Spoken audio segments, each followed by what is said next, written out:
जिनका नाम है और अब तक फतेहाबाद के बुथन कला के गांव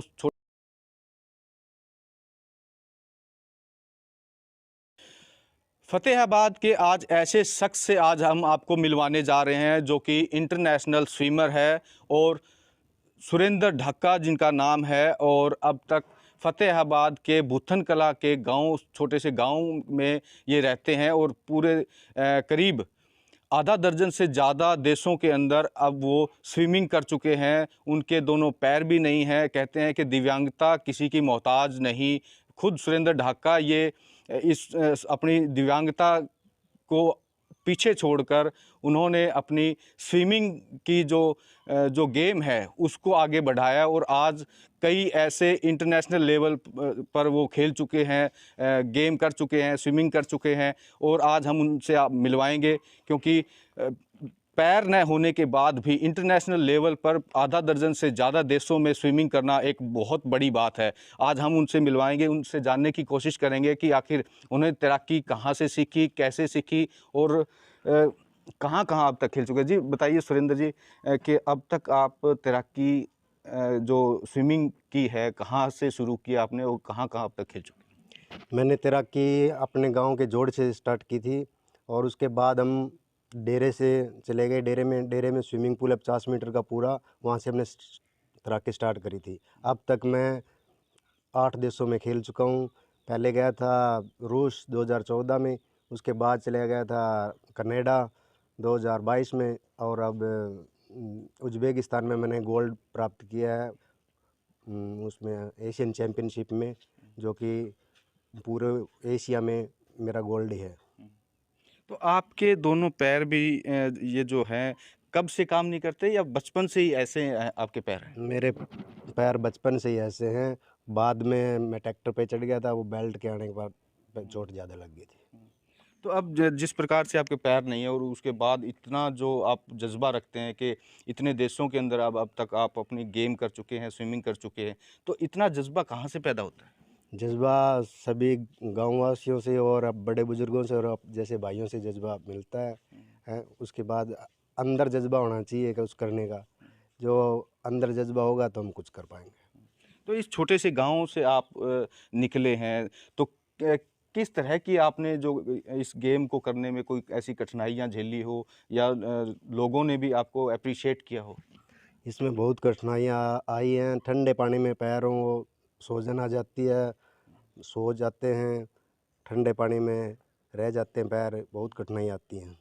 और वैसे तो जज्बा जज्बा है आप में, तो ठंडे पानी में लगातार रहते हैं, 2-3 घंटे करते हैं प्रैक्टिस। ये जो स्विमिंग है एक स्टेडियम में आपने की है या समुंदर जैसे बड़े जो समुंदर है उनके अंदर भी आपने तैराकी की? हाँ, समुद्र में भी मैंने 10 किलोमीटर की रेस में भाग लिया था और मैं थर्ड आया था। तो इसके साथ साथ आप और क्या कर लेते हैं? हालांकि आपके दोनों टांगे नहीं है और कहते हैं कि दिव्यांग होना कोई बड़ी बात नहीं, लेकिन दिव्यांग होने के बाद आप गाड़ी भी चला लेते हैं, ट्रैक्टर भी चला लेते हैं, तो ये कैसे कर पाते हैं? हाँ, गाड़ी चला लेता हूँ, वो मॉडिफाई की हुई है, ऑटोमेटिक गाड़ी है, जो चला लेता हूँ। लंबे लंबे चला जाता हूँ, भोपाल प्रैक्टिस करता हूँ तो गाड़ी से ही जाता हूँ। तो जिस प्रकार से आपके पैर नहीं है, तो क्या बचपन से ही नहीं है या उसके बाद कुछ ऐसी और घटना आपके साथ हुई?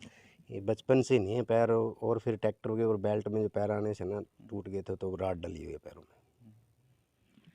ये थे सुरेंद्र ढाका जिन्होंने बताया कि अब तक उनकी जो स्विमिंग है उन्होंने कहाँ-कहाँ जो स्विमिंग की और उसके बाद ठंडे पानी के अंदर और समुंदर में भी उन्होंने जो है तैराकी अपनी की है। तो एक बड़े गोल्ड मेडल जो है वो हासिल उन्होंने किया है और अपने देश और प्रदेश का नाम रोशन किया है। उनके पिताजी है हमारे साथ, उनसे भी जानेंगे कि आखिर उनको जज़्बा इन्होंने कैसे उनको दिया।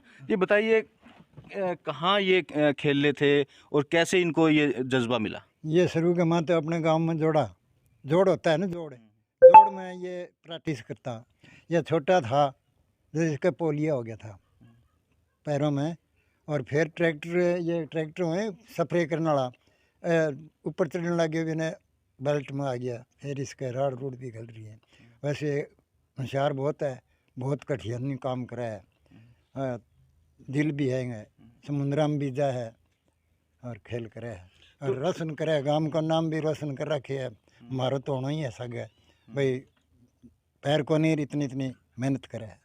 हाँ जी। तो इनके पैर बचपन से नहीं है, क्या हुआ था नहीं, इनको? 6 महीना का था ने तो इसका पोलियो हुआ था, फिर डॉक्टर ने सुआ लगा दिया, टीका लगाना वहीं पैर रह गया बस। तो बचपन से ही जो है उसके पैर नहीं है और उसके बावजूद भी इतनी बड़े लेवल पे ये स्विमिंग कर रहे हैं। हाँ, अब खेल करके आवे है, पानी में भी रहे, ठंडे में भी रहे, ताते में भी फिरे है, तो ये तो काम तैराकी वो खूब करे। कैसे लगता है जब आपका जो लड़का है वो इतनी बड़े लेवल पे स्विमिंग करके और गोल्ड मेडल और कई मेडल जो जीत रखे हैं, कैसे आपको लगता है? खूब लगे है, खूब गांव में भी है ना, बल्ले बल्ले इसकी खूब इसकी मानता हुए आवे जब लोग इकट्ठे हो जाए, सारो गांव इकट्ठा हो जाए, मैं गांव को रोशन नाम कर रखे है। और मेरे तो ये अपंग है तो भी नाम रोशन कर रखे है, और मैंने तो आप भारत देश में भी घुमा लिए हो। अब बाहर देश भी घुमाए? हाँ जी, ले गया। कभी कभी आपने सोचा था भाई कि इसके साथ बाहर? पहले के सोचा था ये भाई ये ऐसी बात होगी, पहले कब सोचा था। देखिए, ये इनके पिताजी हैं सुरेंद्र ढक्का, जो इंटरनेशनल स्विमर है। उन्होंने कहा कि उनका भी एक सपना था कि बाहर देश में जाके उसके साथ वो उसकी स्विमिंग देखे। और लेकिन अभी सुरेंद्र जी ये बताइए कि अब तक आपका जो आगे का एम्स क्या है और आगे क्या करना चाहते हैं? आगे का एम्स ये है, अभी 10-15 दिन के हम जो अरब सागर है उसको पार करने जाएंगे हम, और 2024 का गोल्ड ओलंपिक का लाने की कोशिश करेंगे। तो क्या सरकार भी इसमें आपको कोई मदद कर रही है? अभी तो फ़िलहाल कुछ नहीं कर रही भाई, और 1-2 साल बाद में पैसे देती है, जो कैश अवार्ड आते हैं इसके मेडल के, वो 2 साल बाद मिलते हैं। तो क्या चाहते हैं कि सरकार आपकी मदद करे किसी लेवल पे? हाँ, सरकार से यही गुजारिश है भी, जल्द से जल्द हमें पैसे दे तो कि हम आगे और बढ़कर खेलें। तो आप नहीं सोचते कि आपके टांगे होनी चाहिए थी, कि ऐसा महसूस नहीं करते? नहीं नहीं नहीं, ये जब है किस्मत में है ही नहीं तो क्या महसूस करना। कभी नहीं लगा कि आपको ऐसा कुछ अलग से फील हुआ हो? नहीं, ऐसा कुछ नहीं है।